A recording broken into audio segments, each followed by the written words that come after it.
All right. We can cut out the beginning here as we just kind of get up to speed and chat here, and then I'll do a Yeah, quick yeah, intro. But it's great yeah, to chat with you in person. Um, yeah, absolutely. I appreciate you reaching out, and I appreciate you being up for recording our convo, because I know Yep, that this kind of stuff is really helpful for folks, and there's a lot of people interested in yep, coaching and have a lot of questions. So, yep. Yeah, really quick, absolutely. would you want to introduce yourself and just share, your coaching journey? Yeah. Well, yeah. So of course I go by Rudd. Rudyard's the full name, but you can call me Rudd. Um, the long story short is had or felt like in context of career coaching, etc.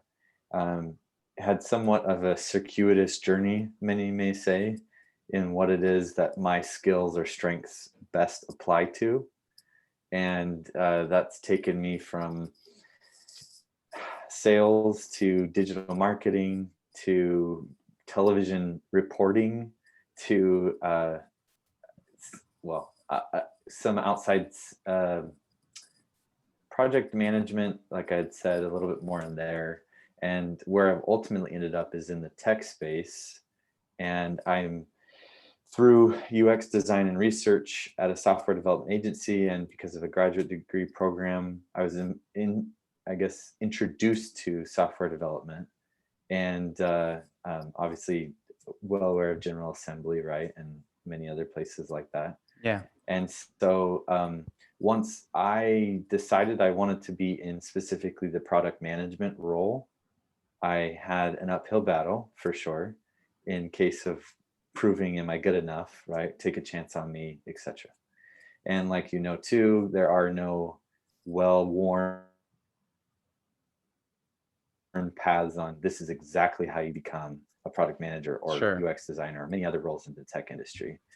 And so once I went from the goal of becoming one to getting a role as an associate product manager, the mentors I had started to pass other people along that were in a similar stage of wanting to break into or understand what was product management and how I did it. So I began to understand that I could give back what I was given in a way. And so I started to just actively talk to people and understand their challenges of getting into product management. And then, of course, also with my graduate degree and an interest of mine had been instructional design or writing, creating content, etc. And so I started to talk to enough people wanting to do with it, break into product management, that I started to realize the patterns. And then I began to write and create things that could be helpful to them. And then generate our conversation of you'll probably have these questions. I'll give you this content and come back to me with what you think of as your next level of questions. So to help, Sure. right, facilitate things. That's And cool. so from there, I created a college course at a university in Salt Lake on intro to product management, and then I created a website and put the blog up there to be able to put as a place for things. And so I actually, like I messaged you earlier, but I finished a book, an ebook Yeah, I was skimming through on. it. It's really good.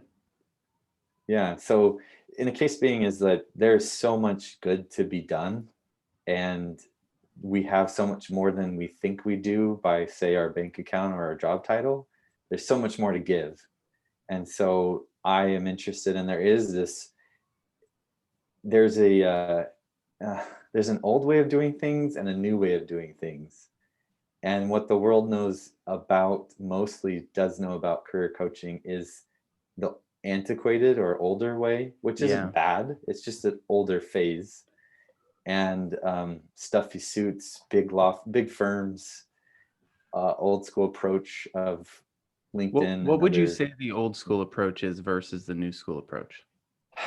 So I think that the difference is that we, or at least I'm beginning to understand a little bit in the finite understanding I have, is that there was a lot to do with throw it at the wall and see what sticks. And that is and has been and is important. And I see that especially not just the result is see what sticks, but it's also recognizing the emotional and mental side to a career search and helping, as we've all, I think, old and new, have all focused on strengths, some different than others, and strengths and in needs of industries evolve, right?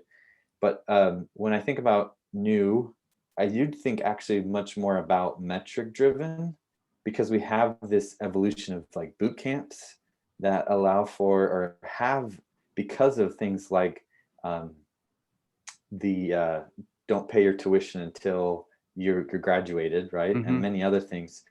The careers, at least in these places, the placement and responsibility to how they're placed and how often they're placed, they take this much more finite data driven approach.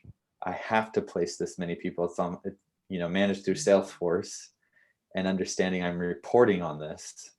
And so just the case being is when I go to a friend who's a college counselor, they are not beholden to any metrics. They Hmm. are not measured by anything other than how well do people interact with you. And that's important. But I see on the other side of things, again, it's also an understanding of how the tech industry works. Right. And there's different industries, right, that all are not familiar with. But um, I guess old and new have to do with also how much experience do you have on the ground as opposed to from a perch, just looking over most things. So Yeah. I don't know. That's rambling, but those are some things I think of. No, I like it. And I know one of the reasons you reached out to me was, just wanting to learn more about the world of coaching. And I know you have some questions, so we can dig into Yep. those now if you have them handy. Yeah, absolutely. Yeah. So the questions I was thinking of, one was, and this is to just understand more context from you, is just how were you first introduced to career coaching? And if there was maybe a watershed moment of, and I think we all kind of, there's an assumption that if you can't play, you coach.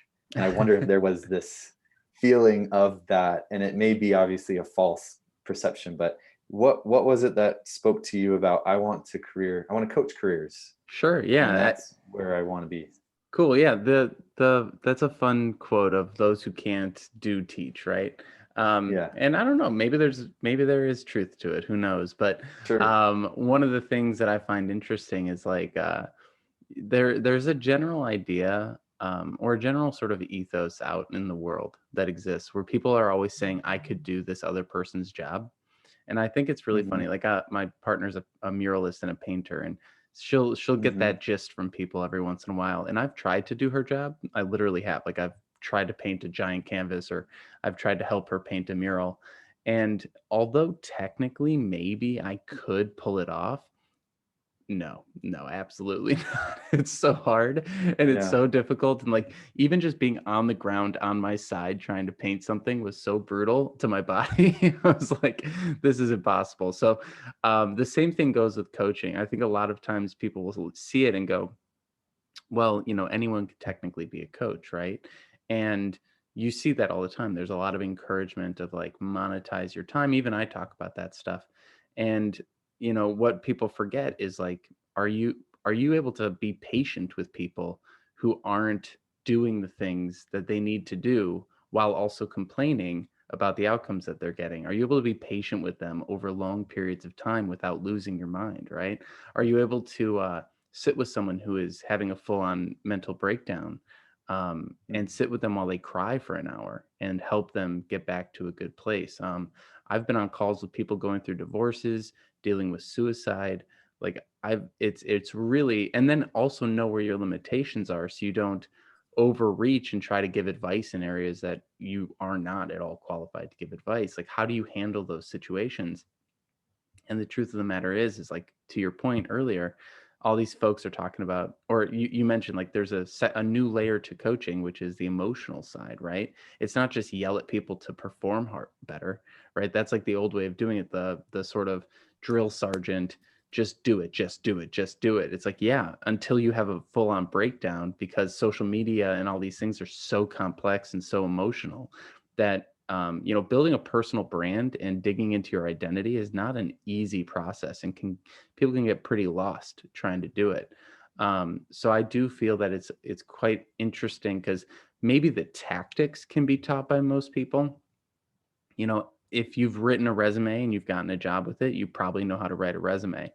But can you sit with someone and like coach them and explain to them what it is about resumes that has a proper impact, and get them to understand that long term, so that it's not just a quick fix. So that's a few of the things that I think about when it comes to those who can't do teach, and that whole mindset. Again, there might even be truth to it, but I do feel like there's an emotional component to it, that if I were to actually go take an assessment of all the people that I know, most people could not sit and on phone calls for 10 hours a day dealing with such a wide range of emotions. Like, most people can't even talk Mhm. to their parents for 10 minutes without losing their mind. So I find it to be quite Yeah. interesting. Um, Hmm. how did I get into coaching? I got into coaching through, actually, it was through marketing. I started my career in marketing and advertising, and I was helping people build personal brands on the side of my work. So I was hosting these events and building these networking groups, and we noticed that people were just having a hard time introducing themselves and talking to people. So people were asking us, like, how do I start a conversation? So we go, all right, I guess we'll teach you how to do that, because we've been doing this for years. Um, and that led to personal brand coaching for small businesses, consultants, entrepreneurs, and so on. And then those people started getting jobs with their pitches. And so we were like, oh, wow, okay, so we're helping startups and we're helping job seekers. And then one day I was doing a podcast with someone at the Muse, which is this great job career Hmm. advice website, and Yeah. they were launching their coaching platform, and they go, wait a second, what you're doing in marketing and personal branding sounds a lot like career coaching. And we're like, oh, it Yeah. does, that's cool. And so they brought us on the platform, and it took me a few years to actually get comfortable with the idea of being a coach, because marketing, I was like, Okay. it's so concrete, it's business, it's tactical, I understand what I'm doing. And then this coaching world was like Yeah. dealing with emotions and dealing with like more woo woo stuff. And it took me a while to get Hmm. comfortable with it. And maybe even sometimes I still am like, oh, I hope no one calls me a life coach. And I don't, not to hate on life coaches. It's just like, Yes.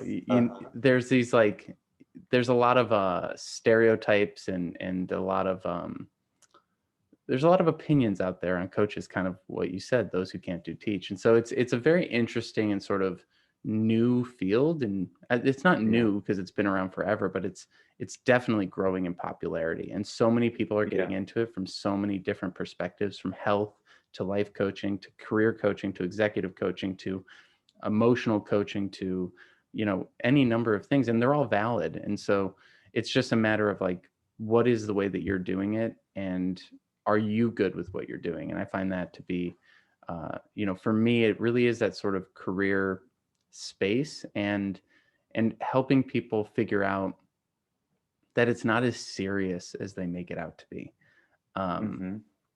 that's something that I'm learning as I go, and I'm just finding that we take all of this stuff way too seriously. And the truth of the matter is, I had a post recently where I said the job you're applying to probably sucks, because the truth of the Yeah. matter is, like, I literally got someone a job 3 months ago, and he just messaged me today. He was so excited to get that job, and he messaged me today saying, Yeah. yeah, I'm over this one. I want the next one now. Wow. And like, that's Yeah. the truth of the matter, right? None of this stuff lives up to our expectations. So it's probably good to take it all with a bit more humor. And so I'm trying to bring that into my coaching as well. Yeah. Yeah. Absolutely. Well, I was going to ask, was it sounds like you had mentioned already that one of the strengths or superpowers that you've worked hard to create or strengthen is, of course, your active listening skills. What are the other things that you would say have been have been a clear focus for you of I need to get better at, or these things make me different or better, or my best career coach self?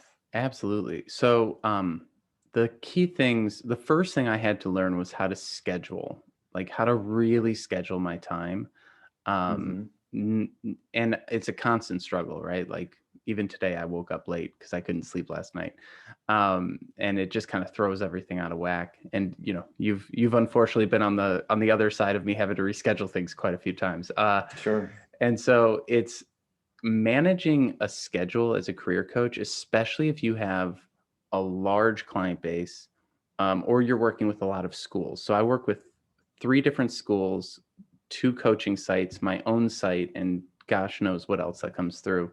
And so I have like I have 5 different email accounts that are active right now, 5 different calendars that are all linked together, Wow. um, a Calendly account that has an immense number of different options to choose from, and because this is people, I'm dealing with people. Like I have people canceling and rescheduling and booking and changing things on me all the time. So, I mean, I'll just Yeah. give a quick peek here to just give to illustrate my point. And this is, I was at a funeral yesterday, so this is even with one day not so crazy, but like this is basically what Wow. a typical week looks like. And Yeah. so, you kind of see it, and it's every time it gets shown, I share a Mm-hmm. screen and it pops up, people like freak. But Ah. like I've been practicing that for over a decade now, of like how to manage my time appropriately and how to schedule everything so that it can all fit, and color coding things and all that kind of stuff. And then beyond that, being able to manage my own emotional state as a coach is probably the second most difficult thing, right?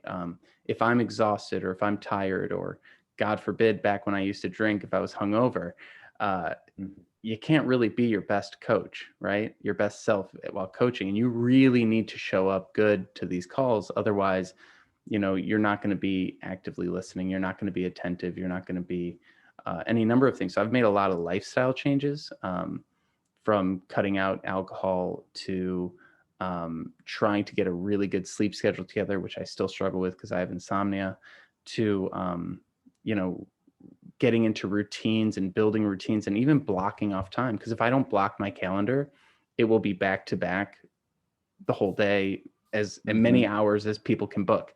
So I literally Yeah. have to go in and block off, like, oh, I forgot to block out lunch. Oh, I guess I'm not taking a lunch today because I can't, there's no time between calls. So I think those are some you really have to get your life together if you want to be a coach, because you're dealing with other people's anxieties and fears and emotions and crazy schedules and roller coasters. And if you're on a roller coaster and they're on a roller coaster, it's going to be pretty crazy. So that's a big piece of what I've been trying to do. And then just to tack one more thing onto it, over the past year and a half, I've been really focused on learning how to create content. I think I'm good with consistency. Now I'm trying to work on quality, but Sure. I've Uh-huh. definitely got the consistency down now. And that in and of itself is an emotional roller coaster, as well as a huge time commitment. And so trying to figure out how to do that and fit it in has been pretty big. Mhm. And you've shared, which I think those all make total sense, the challenges as they've become strengths. Uh, Problems are merely opportunities in work clothes, right? Yeah. And so you've, like you just said, articulated on managing schedules, managing emotions, um, and content creation. What are, if there are other challenges that maybe myself, who's brand new to thinking about career coaching, those are wondering about career coaching, what are the other challenges, if there are others, that you would have to deal with? Well, the biggest challenge that every coach is going to have to deal with, and something that I continually am figuring out, is how do you find clients, right? Like, how do you market yourself and build your brand in an, hopefully authentic way, right? I'm Mhm. not a very peppy, positive person. Like, just generally, I'm a little bit of a cynic and a little bit more uh, jokey and kind of I don't know. I'll go on, LinkedIn and I'll see other coaches who are crushing it and they're just hyper positive all the time, always smiling, always dancing. Dancing on TikTok is like a big thing coaches are doing a lot lately. And I'm not hating on these people. I'm actually kind of Yeah. jealous that they have the energy and uh ability and confidence or whatever it is to do that kind of stuff. Because I just, I've tried it. I've definitely made those videos in the past where I'm like hyper positive and peppy, and it's Yeah. so not me that it actually makes me exhausted. Like it makes it Yeah. harder for me to coach. And so I'm having to go the opposite way with it a little bit, which might be a good differentiator.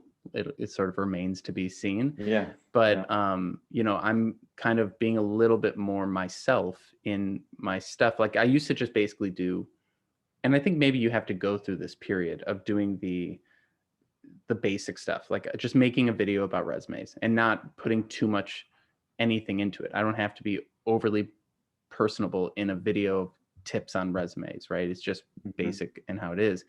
And that's fine, but it just kind of gets lost in the milieu of coaching videos on the internet. And so now it's a matter of like, well, what is actually my perspective on this? And how do I bring a little bit more of myself into this content, into this video to it's not going to be the peppy person because that's just not my thing.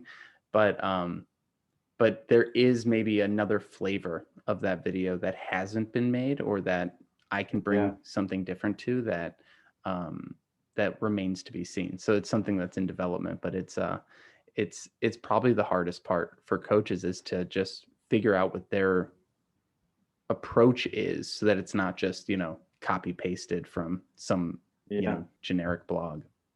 Hmm. No, that makes sense. That makes definite sense. Um, I was gonna ask, well, so in my current career field of tech and product management, there's a mantra that I try and live by. I think we could all try it or do try it, but it's the least amount of effort for the greatest amount of learning, Yeah. right?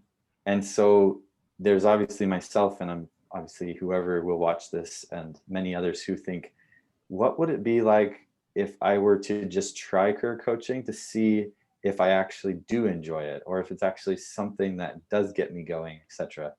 So what would you think of as, again, that least amount of effort for the greatest amount of learning for someone to just jump in? Yeah, that's a great question. I would just start by helping your friends with their careers, being an active listener. Um, really, so if I were to really look back, I might have to edit my career story here because I technically have been coaching since I was in college. I was a residential advisor Yeah. at DePaul University, and people would come to me and I would review their resumes and I would help them get internships.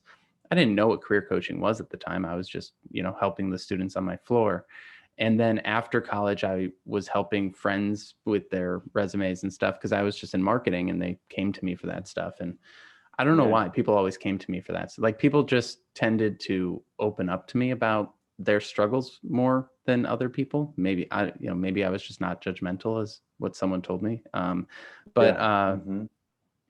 but I mean, I was doing free career coaching for 5 years before I even knew what career coaching was. And then Yeah. I only started getting paid because someone invited me onto that website and put a price tag on things. I was like, oh my gosh, that's how much you're going to charge people? Jesus. Hmm. Because I was doing it for free. And like the free coaching I would do would literally just be sitting with people for 4 straight hours and letting them vent about their careers and just sitting with them while they did that, not charging, not doing anything, just and not even really giving a ton of advice, just kind of listening at the Yeah. start.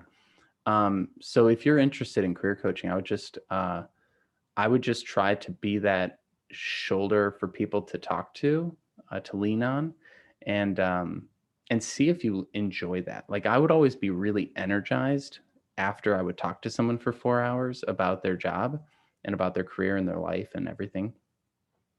And I also really enjoyed talking about taboo topics like money and things that people don't like to talk Sure. about. Hmm. So I got a ton of practice in and learned about boundaries too. Like I had some awkward learnings about boundaries early on, where people were like, you know, there was just some awkward instances. I could maybe tell those stories at a different time, but That's for the blooper reel. yeah, that's for the blooper.